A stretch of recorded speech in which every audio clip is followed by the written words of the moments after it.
Yes, so my people, and good evening, good afternoon, good morning. Welcome back to Gospel News, where we keep you updated with the latest information on as he take the go. Our brother with the call Nonso Nkwa, the Ochiwo himself, Otimpuan of Imo State, we done the calabush, the kabosh, they shout against the insecurity, and the mebu and the mebundi obenye in Imo State. Hope also the mass nightmare. It don't blow hot too over this continued detention of the leader of the indigenous people of Biafra, we be Nnamdi Kanu, which the Supreme Court don't rule say they no go leave am. Or say that the man will continue his trial. Wahala don't bust out to no be small blasting. A blast the Nigerian army, blast the federal government when Tinubu sit down on top, blast the Supreme Court wey be say they don't know their left and right too, including the judges wey be say they sit down on top this matter, they judge rubbish. He say this thing wey they do self, in fact, say na Nigerian army na be the major instigator of this violence. That was under the administration of the Okonkonyarogro Nima Sorok, wey they call Muhammadu Mbuari, who was the president during the invasion of Mazen Nnamdi Kanu's house. Let us hear from him directly. Thank you, and share this video massively. Ọ dị mma ụmụnne m ndị Igbo, ekenekwa m unu n'ụtụtụ a nke onye chili ya zelu ọ ya adịla anyị mma. N'ụtụtụ anyị bụ ndị na-achọ udo n'ala Igbo, anyị bụ ndị na-achọ udo na Naịjirịa, anyị bụ ndị na-achọ udo ka ihe dịrị anyị mma n'obodo a bụ Naịjirịa. Anyị emere ife ọjọọ bụrụ ndị Naịjirịa dịka ndị Igbo, anyị emere ife ọjọọ agụnye anyị na anyị bụ ndị Naịjirịa, nwere ife ọjọọ anyị mee. And anyị na-ekwukwe n'okwu justice. Before gị chọwa udo, ị ga-ebu ụzọ chọọ ikpe ziri ezi. Ịghọtago? Ọkwa ikpe ziri ezi ahụ ka ndị Igbo na-achọ n'ebe Nnamdi Kanu nọ. Unu afụgo n'otu o si gaa na ụlọ nzukọ ụlọ ikpe ekpecha ọgwụ ala anyị ụnyaahụ. Unu afụgo ka o siri gaa, ka esi ikpe ya bụ ikpe, ụlọ ikpe ekpecha ọgwụ si ikpe ya bụ ikpe. Amami na-aghọta tụtụrụ ife ndị ụlọ ikpe mkpegharị ikperu kurie si na ndị ekpetere ihe, mana ndị a bụ ndị ọkaikpe n'ụlọ ikpe mkpegharị rukwere oge ịbụ ndị ọkaikpe n'ụlọ ikpe ekpecha ọgwụ. Na-aghọta na ebe anyị na-eje ife niile ụlọ ikpe mkpegharị ikperu, apịkọtụ kperu, ụlọ ikpe ekpecha ọgwụ kwetere na ha kpetere ihe, mana ka ezi ebe ha na-ekwetaghị na ọbụrụ bikos na ejezi Kenya jee kpụta Nnamdi Kanu, melụ Nnamdi Kanu na-aya eje face trial. Ọ gwụla o nwere ife ọzọ, onweghị ife ọzọ ụlọ ikpe ekpecha ọgwụ chọpụtara n'ikpe niile ụlọ ikpe mkpegharị ikperu na-abụghị ewe eziokwu na agbakpụrụ ihe, ewe eziokwu na ebulatara Naijiria, ewe eziokwu na emere nka, ewe eziokwu na emere nke ọzọ, mana ọ bụrụ na emere ihe ndị ahụ niile mere ọ gaghị eji efesi trial. Anyị asịghị na Nnamdi Kanu agaghị efesi trial, but let it be a legally instituted trial. Ka ọ bụrụ a legally instituted trial. Trial a na-ekpe kịta dị illegal. Now listen very attentively to ihe appeal court kperu around October 2022 mere o ji si Nnamdi Kanu naba. Geenụ ntị ka nkụpụta ya na English. In his judgment on Thursday, the Appellate Court held that the respondent, that is federal government, by not responding to the appellant's submissions, conceded to the allegation that Kanu was forcefully renditioned from Nigeria, from Kenya to Nigeria. Ebe ọ bụ na ọchịchị etiti enweghị ike ịbịa kpere ọnụ ha n'ihe kpalili ha nakwa ihe merụnụ, convince the court ihe mere ha jiri gaa Kenya tọrọ Nnamdi Kanu, tọrọ ya tọrọta ya Nigeria. They could not defend it. They could not defend it. So the appellate court say, ebe ọ bụ na ha ememe nke ahụ, then look at this. The court held that it was necessary for the country to prove the legality of Kanu's arrival in Nigeria. Leia, come go yozo. The appellate court, that is the court of appeal, held that it was necessary for the country to prove the legality of Kanu's arrival in Nigeria, which means obigodu na Nnamdi Kanu face trial. Una na-achọ ya, ịghọtago, una na-achọ ya, unu kwesịrị ịhafe ya ka ọ lata ka o jiri aka ya bata Nigeria unu anwụchie ya den ikpe ọbụla unu ga-ekpe ga-adịzi legal but ebe ọbụla unu echere ka nwoke anata unu ejiri aka unu jee tọrọ ya atọrọ from another country tọnata ebe a ikpe ọbụla a na-ekpe ya dị illegal. This is what the appeal court said. Let me continue. The court also held that the respondent flouted the Terrorism Act and was also in violation of all known international conventions. The respondent here is the federal government of Nigeria. Was also in violation of all known international conventions and treaties guiding extradition process, thus breaching the rights of the respondent. Nnamdi Kanu. Appellate court to say that ebe Nigerian government garume ihe dị otu a si Kenya bọndụrụ Nnamdi Kanu bọnata ya Nigeria na ha emebiele ihe niile bụ mkpebi nwere n'ihe mba ụwa kpebiri n'ụdị ịkpọlata mmadụ n'obodo gị because enwere process ọ bụrụ na mmadụ nọ n'obodo ọzọ na unu chere try ya unu ga right to that government si ya onye dị otu a nọ n'obodo unu biko kponye anyị ya so all that country ga-eji aka ha onye unu that person. That is legal, that is constitutional, that is under the international law. But Nigeria emerie, they went and bundled Nnamdi Kanu back to Nigeria like a common criminal. Then Appellate court continued. The court further held that having illegally and forcefully renditioned the appellant, the trial court is stripped of jurisdiction to continue to try Kanu.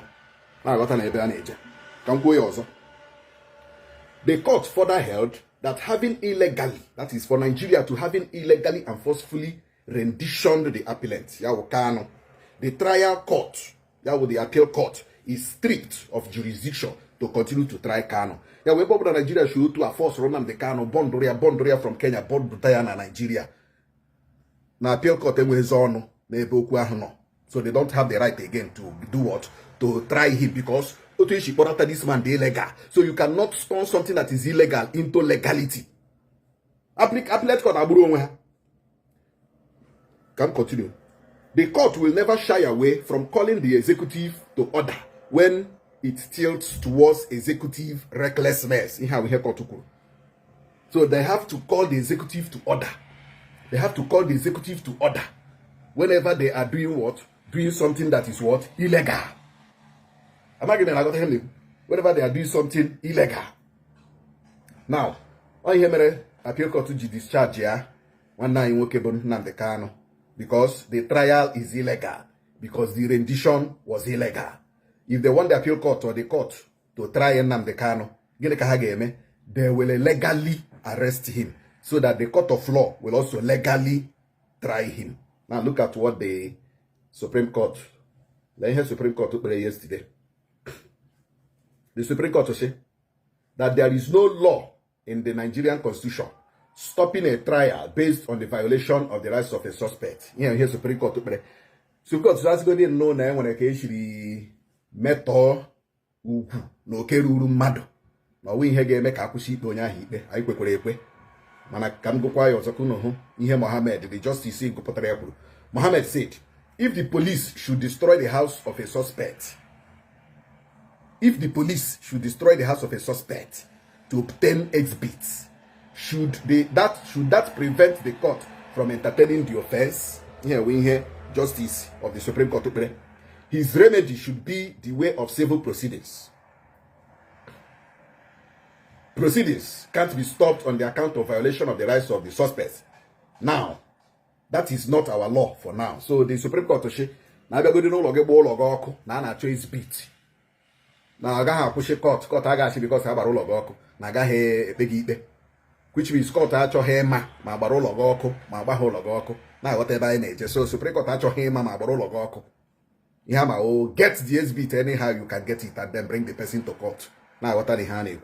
Now the court say, we decided not to go with the court of appeal, though we condemned the violation of his rights. Now what are the Nigeria must redeem its image and adhere to the rule of law. Okay. If a person has been granted bail, why did you invade his house? This is the point.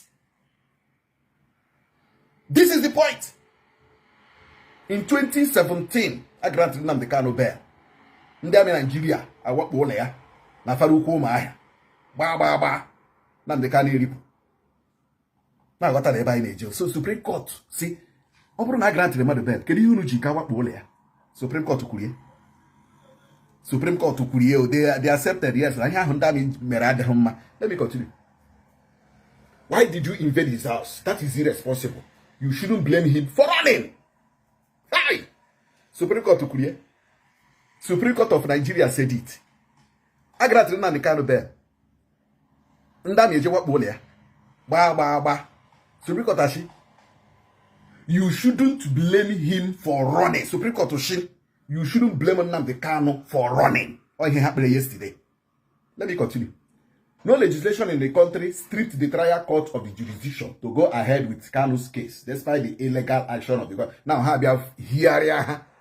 See that no matter the inversion, no matter the rendition, no one who court, no one who constitution Nigeria say, agakola nihu, nile banya nipe Nnamdi Kanu. This is what they say.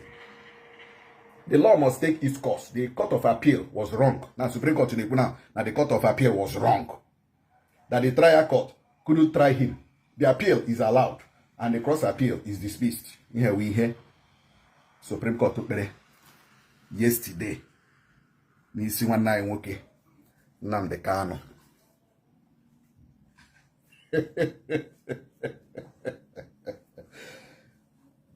Like I said before, Supreme Court kwetechara n'ihe niile merunu.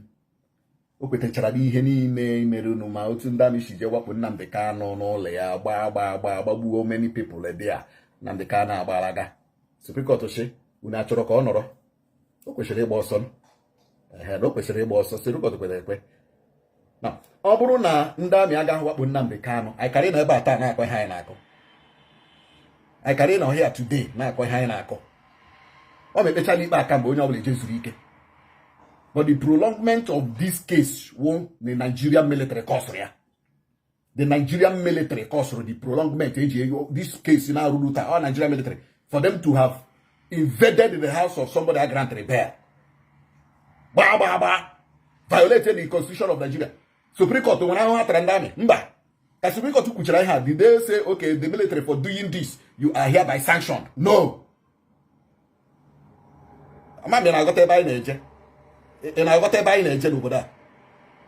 So I'm here to come to in a monkey appeal court to Supreme Court to play yesterday.